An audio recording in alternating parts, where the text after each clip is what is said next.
Greetings and salutations, everyone. My name is Andrew Kirchhoff, and welcome to my YouTube channel. Today, we're talking about my hidden gems of Week 3 of the 2019 fantasy football season. Yes, we're also recovering from the snap that occurred last week and looking for pieces to fill into our incomplete fantasy football lineups. Unfortunately, the snap forced many fantasy football owners to forget about the valuable prospects that sit among the waiver wire. The only way to reclaim our fantasy studs to complete our championship lineups is to use the fantasy realm. This time, we're going after players that are owned 50% or less throughout Yahoo fantasy leagues. We know where they play. We know their skill. We know our mission. Whatever it takes. All right. Hey, everybody. How's it going? All right. We're talking about hidden gems. It's Friday. Hope everyone's doing fantastic. Before we begin today's video, let me remind everybody, if you haven't heard yet, Antonio Brown has officially been released by the New England Patriots. Crazy information coming from the Sleeper app. If you don't have that already downloaded, go and check that out. It brings you some crazy information pretty quickly. So, obviously, if you are a owner of Josh Gordon, Julian Edelman, rejoice. This is absolutely fantastic for you in terms of fantasy value. I think it's safe to say that Philip Dorsett is going to be available in many of your leagues. I would go in and probably pick him up if he is still available, as he is, the number 3 wide receiver in this offense. But anyway, just wanted to go ahead and state that. I don't have a graphic for Philip Dorsett or anything. This was pretty recent information just before I was recording. So anyway, just wanted to keep you guys updated to that. Now, before we get into anything else, if you haven't yet already, click that like button, click that subscribe button, join the community, and the Patreon link is down in the description for those of you who are looking to get all of your 2019 fantasy football questions answered on an extremely timely basis. Much appreciation for those of you. I think there's 98 of you in the strong Patreon family. It's absolutely incredible. All right, so let's talk about my hidden gems of the week. Sure, we're talking about my Mind Stone. You got to use your brain, right? You got to be cursed with knowledge to know that Jacoby Brissett this coming week against the Atlanta Falcons is in a pretty good primed matchup to have a good fantasy week. In the last 2 weeks, Jacoby Brissett has been absolutely incredible in terms of fantasy. 21 for 27, 190 yards and 2 touchdowns against the Chargers in week 1. In week 2 against the Tennessee Titans, who were coming off a good week, but the Titans, they're starting to lose a little bit of that oomph that they had.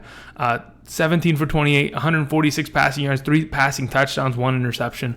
Overall, Jacoby Brissett has been a pleasant surprise in terms of fantasy production and helping this Indianapolis Colts team look relevant in terms of fantasy production. The loss of Andrew Luck made many of us believe that there was a chance that every single offensive piece on this team was going to hurt mightily. But instead, Jacoby Brissett is doing a good job to at least keep T.Y. Hilton, Marlon Mack, Eric Ebron at bay to keep them within the relevancy and in people's lineups. So Jacoby Brissett this week is my Mind Stone because the Atlanta Falcons defense truly is not great. Now, many of you may be thinking or may look at the matchup and think, well, they haven't allowed too many points to opposing quarterbacks thus far, Andrew, then why is Jacoby Brissett a play for this week? Well, a lot of the numbers are skewed. In week 1 against the Minnesota Vikings, Kirk Cousins only threw the ball 10 total times, 8 completions on 10 total passing attempts, because the necessity to have to throw the ball wasn't there. It wasn't even an option. Yet, Stephon Diggs, Adam Thielen, they had decent weeks there. Adam Thielen ended up scoring a touchdown with only 3 targets on that day. The rest of it was just running the ball consistently with Dalvin Cook. Now, you may be thinking, well, okay, aren't the Colts going to just consistently run the ball? Absolutely, but that gets Jacoby Brissett into the red zone where he is most valuable. That's where he finds all of his touchdowns thus far this season, in the red zone and where they're most productive as an offense. Also, in week 2 against the Eagles, what did the Atlanta Falcons do? They didn't play well. Carson Wentz sure did them some favors, threw some awful interceptions that he would love to have back at this point. But this secondary for the Atlanta Falcons is not great.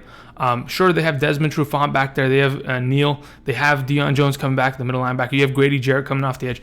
They have their pieces back from last season that were injured and missing. But I do not believe that this Atlanta Falcons defense is good enough to be able to stop anybody.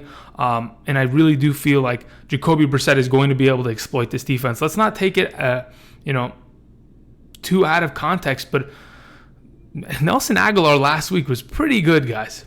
Even with Deshaun Jackson and Alshon Jeffrey out for pretty much 95% of that game last week. Nelson Agholor came in, had 8 receptions, 107 receiving yards, and a touchdown with Carson Wentz. And I really do believe that the Indianapolis Colts offense is being slept on at times, and so is Jacoby Brissett. So this week is a hidden gem, my Mind Stone.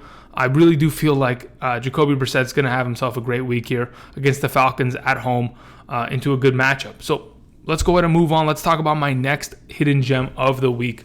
We're talking about our Power Stone. Okay, so here's the thing. Preston Williams. Now, Josh Rosen was named the starting quarterback of the Miami Dolphins moving forward. Obviously, they traded a pick for him.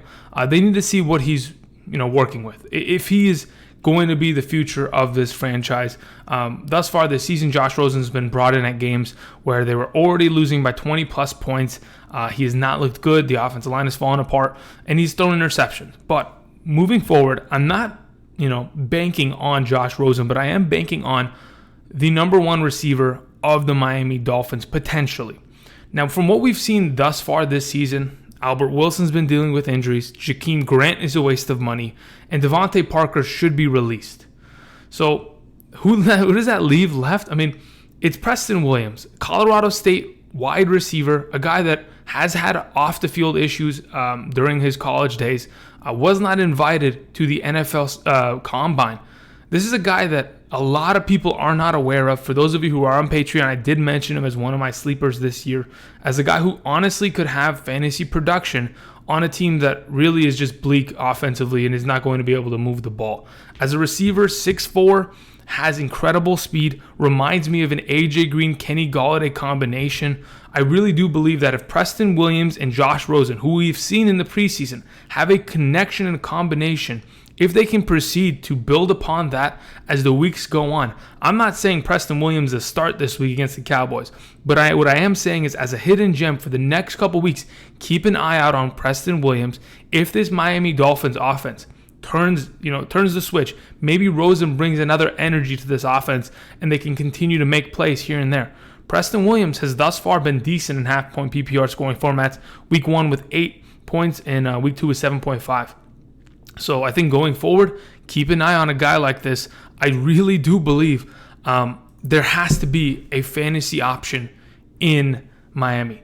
It may not be Kenyon Drake, it may not be Kalen Ballage, may not be any of these other wide receivers, but Preston Williams has the best opportunity, in my opinion, going forward as a guy that's only owned in 2% of leagues thus far. I really do think he has a very good opportunity, especially like Devontae Parker thus far. 14 targets, only 3 receptions. He's not competing against much talented receivers. He really has an opportunity, and that's why I wanted to bring him up, and that's why he's this week's Power Stone, as a guy that I have a firm belief that he can somehow put something together going forward. All right, let's go ahead and move on. Let's talk about the reality stone, the ether, as some of you may call it. All right, so here's the thing. The reality of the situation is Deshaun Jackson is likely not going to play this week against the Detroit Lions at home for the Philadelphia Eagles. The injury that is, ailing him is probably going to leave him out for the next, 1 to 2 weeks. Now, what kind of opportunity does this present? Well, here at Asgard, we've got Nelson Agholor, who is going to fill into this slot position with Alshon Jeffrey on the outside, Zach Ertz playing all around the field. Nelson Agholor, like I mentioned a little bit before, last week against the Atlanta Falcons, 8 receptions, 107 receiving yards, and a touchdown. Let's not forget, Nelson Agholor, who's owned in just only 50% of fantasy leagues going into week 3 of the fantasy football season, is a guy that has been a productive piece of this Eagles offense. Yes, you bring in other weapons. You brought in Deshaun Jackson. You brought in J.J. Arcega-Whiteside. There are other pieces, and quite frankly, they have overshadowed the presence of Nelson Agholor thus far. But with this opportunity he's been being presented, we can go ahead and potentially see what we saw from Nelson Agholor in 2017 when Carson Wentz was the starting quarterback of this team, and on his quarterback MVP run, Nelson Agholor had 95 targets on that season, 62 receptions, 770 receiving yards, 8 receiving touchdowns, a lot of them coming from Carson Wentz. So going forward, as a receiver that is going to be, who is already comfortable in this offense, is going to be peppered with targets because Alshon Jeffrey on the outside typically going to be double covered or pressured heavily, similar to what Keenan Allen was last week. And I really do believe Nelson Agholor and Zach Ertz are both going to be vital to this team's offense going into week 3. And he's a guy that I don't know why he's not owned in more leagues. I understand he's a 1-week pickup and play, but I really do believe this week he's going to have a big contribution within this offense and be a pretty good fantasy prospect, especially in PPR formats, half or full PPR. The guy is, just quick run a slant, throw it to him. A lot of design plays were for him last week, and we could continue to see that in week 3. So that's the reality of the situation with so many hurt wide receivers. There's always even a chance that Alshon Jeffrey will play, and then all of a sudden his calf or something goes wrong. Again, he gets pulled from the game, and Nelson Agholor gets into a bigger role once again. All right, moving on to my next hidden gem of the week. We have the Time Stone, Sanctum Sanctorum. We're going and we're talking about Darwin Thompson. Now, here's the thing about Darwin Thompson. He's only owned in 28% of leagues. And Darwin Thompson was a guy that his name was thrown around a lot this offseason. And mainly because of the fact that nobody truly knew who was going to be the starting running back of the Kansas City Chiefs. We all had the speculation, yes, it's going to be Damian Williams. That's what they've said. Then Damian Williams had his hamstring injury this offseason. And then Carlos Hyde was getting first-team reps. Then they bring in LaShawn McCoy. And then Darwin Thompson is taking a backseat to all of that. He's a rookie. He's a smaller statured running back, but he has a lot of talent. And going forward, what are we going to look for with a guy like Darwin Thompson? We're looking for a guy that could potentially come in and win this job going forward. Not this time last season, but against the Ravens last season, we saw a similar situation where Kareem Hunt was cut from the team, released. Spencer Ware was injured, got hurt during the Ravens game, and Damian Williams came in, scored a touchdown, and won the job going forward. Can we potentially see that right now with LaShawn McCoy beat up, questionable, with Damian Williams 100% out for this week's game? Is there an opportunity that Darwin Thompson takes advantage of and potentially becomes the starting running back of this team moving forward? I think there's a great chance, and I think he has to be rostered in all of your leagues. If he is available on the waivers, this is a guy that is associated with the best offense in fantasy football right now, the Kansas City Chiefs. And I don't care if you're playing against the Baltimore Ravens. I don't care if you're playing against the greatest defense that's ever existed, the Steel Curtain, one of the best Bears defense. I don't care. You have to pick this guy up, and you have to keep him on roster. Whether you play him or not is a different conversation. But we are investing in a potential that Darwin Thompson could lead this backfield going forward if Damian Williams is to sit out for some time, and perhaps Darwin Thompson has a big week, overtakes this backfield, or at least gets more reps. So that's what I wanted to go ahead and mention. Again, the only issue that I see this week, we do have a plethora of wide receivers. We have Sammy Watkins, we have Mecole Hardman, we have Demarcus Robinson, and then we have Travis Kelce. The Baltimore Ravens defense is great against the run. Eric Fisher, the left tackle for this team, had an abdominal surgery this week. He's gone. So running the ball, I don't think is going to be 100% a priority for the Kansas City Chiefs at home this week, but they're going to throw the ball, and I think Darwin Thompson out of the backfield, a guy that in college caught the ball 23 times his senior year, which is a pretty high number if you consider running backs in college. You go look at all these guys' statistics in college, a lot of them don't catch the ball out of the backfield, but he was used heavily there, and I think could contribute this coming week in this matchup. It's only a matter of time until Darwin Thompson, until he potentially takes over this backfield, and I think this week could be that first step. All right, let's go ahead and move on. Let's talk about this week's Space Stone. Oh my goodness, Camp Lehigh. All right, here's the thing.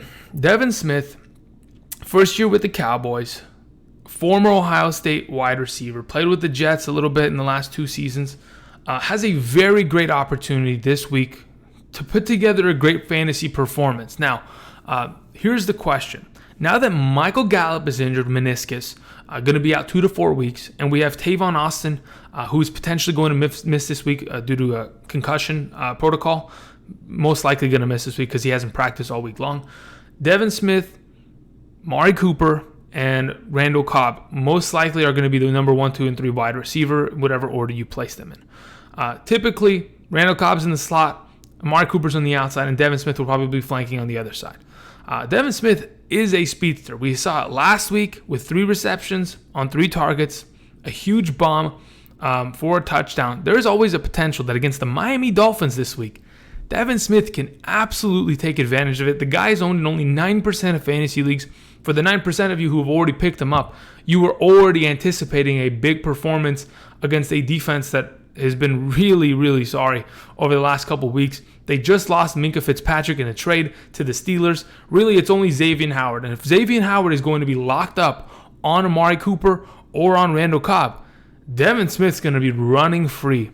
And if he's running free, Dak Prescott has shown his ability to, cork that ball and let it go and find a receiver like this deep down the field. I think a Devin Smith play like this week, as the Space Stone, as many of you know, Space Stone gives people the ability to teleport. He's going to be teleporting behind enemy lines, behind the defense, over the top, making a big play this week. I think he's a Mecole Hardman-esque kind of play this week, where it only takes one bomb, one catch to make his fantasy week a 60-yard catch for a touchdown, and you got yourself double-digit fantasy points right there, and he doesn't have to do anything else for you as a wide receiver 3 option.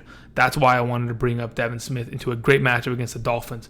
That is my Space Stone. Let's move on to the last hidden gem of this week. We have the Soul Stone. Now, for many of you who know, when you go to Vormir and you want to acquire the Soul Stone, you have to sacrifice what you love the most. And the Steelers fans, they love Ben Roethlisberger a lot. And unfortunately, Ben Roethlisberger is out for the rest of the season. He is the sacrificial lamb, as you might say, for James Washington's future with this team.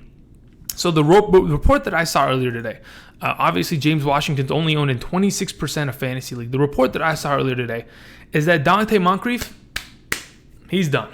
They're done with Dante Moncrief. The guy doesn't want to catch the ball. No one wants to throw him the ball anymore. So they're done with him. They're not going to release him. They're going to leave him on the team for depth and veteran, whatever BS. But from what I've heard is that the Steelers moving forward are going to have Juju at the slot position. They're going to have James Washington running the Z. And they're going to have, Deontay Johnson running the X wide receiver spots. So those are going to be the 3 wide receivers running it for the Steelers this week. And I really do think it's only a matter of time until James Washington really steps up and takes on this number 2 wide receiver role for the Pittsburgh Steelers. They're very desperate for a playmaker. And what we saw all of preseason, whether it was with Mason Rudolph or not, James Washington is a playmaking wide receiver. And, he's a young receiver, sure, very inexperienced, but it's only a matter of time. Yeah, I know it's not the time stone, but it's close. It's only a matter of time until James Washington takes upon the opportunity.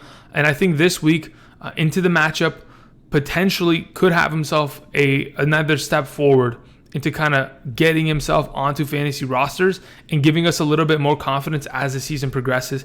If Mason Rudolph can go ahead and target him more than 5-6 times, that's all we ask. Because this guy's a playmaker, he'll be able to catch a couple of those balls and make something of that. So I just wanted to go ahead. That is the Soul Stone sacrificial lamb. Unfortunately, Big Ben, but going forward, hopefully James Washington could go ahead and put something together. Those are my hidden gems of the week, ladies and gentlemen. Yes, a lot of wide receivers. The running back position doesn't really have many hidden gems unless there's an injury that takes place, unless you consider somehow playing Jordan Wilkins and you think Marlon Mack, even though he practiced today, is going to miss time. That could be a hidden gem. You could think maybe Rex Burkhead in one of these matchups, because they're going to blow out the Jets, could have himself an opportunity. This is the Fantasy Gauntlet. I want to thank everybody for watching. If you haven't yet already, please go click that like button. Otherwise, I'm going to, maybe I'll snap real quick and then the YouTubes go away. But thank you everybody for watching. I appreciate all the support. If you haven't yet already, click the subscribe button. And not tomorrow, Sunday morning, 8:30, we will be doing a live stream before kickoff, to the kickoff with Kirchhoff. So thank you everybody again. And I will see you guys then. Go pick up some waiver wire studs. Stash them on your roster, especially Darwin Thompson. And we'll see how the aftermath of Antonio Brown's release ends up going. Thank you, and I'll see you guys. Peace.